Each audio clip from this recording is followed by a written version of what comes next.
ഇത് പുത്തൻ തോടാണ്. ഇത് ആലപ്പുഴയും കോട്ടയത്തിനെയും കണക്ട് ചെയ്യുന്ന കനാലാണ്. ഇതുവഴിയാണ് Alappuzha to Kottayam boat service നടക്കുന്നത്. എന്ത് ക്ലീൻ ആയിട്ടുള്ള വാട്ടറാണെന്ന് നോക്കിയേ. ഏതോ ഒരു യൂറോപ്യൻ നഗരത്തിൻ്റെ അടുത്തൂടെയുള്ള കനാലിലൂടെ പോയതുപോലെ ഉള്ള ഫീലാണ് കിട്ടുന്നത്. ഇതിന് ചുറ്റും താമസിക്കുന്ന ആളുകൾ ഇങ്ങോട്ട് വേസ്റ്റുകളൊന്നും വലിച്ചെറിയുന്നില്ല. തിരുവനന്തപുരം സ്വദേശികളെ കണ്ടു പഠിക്കേണ്ടതാണ്. ആമയഞ്ചാൻ തോടിൻ്റെ സൈഡിൽ താമസിക്കുന്ന ആളുകൾ അതിൻ്റെ രണ്ട് സൈഡിലും വേസ്റ്റ് വലിച്ചെറിഞ്ഞ് മലിനമാക്കുന്നത് പോലെ ഇവിടെ ആരും ചെയ്യുന്നില്ല. ഇവിടെ ഒരു ബോട്ട് സ്റ്റേഷൻ ഉണ്ടെന്ന് പറഞ്ഞു. ഞാൻ അങ്ങോട്ട് നടന്നു പോവുകയാണ്. ഇതാണ് ആ സ്റ്റേഷൻ. കാനിരം ബോട്ട് ചട്ടിയാണ്. ഇവിടെ നിന്ന് ആലപ്പുഴ ടു കോട്ടയം ബോട്ട് കിട്ടും. കോട്ടയം ടു ആലപ്പുഴ ബോട്ടും കിട്ടും. ആലപ്പുഴ നിന്ന് കോട്ടയത്തോട്ടൊരു ബോട്ട് ഇപ്പം വന്നുകൊണ്ടിരിക്കുകയാണ്. കണ്ടോ, ഇതാണ് ആ ബോട്ട്. ഇതിനി പോയിട്ട് തിരിച്ചു വരണം.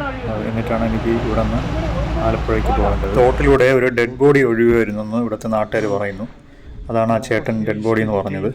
പിന്നെ ഡെഡ് ബോഡി എടുക്കാൻ വേണ്ടി ഫയർഫോഴ്സൊക്കെ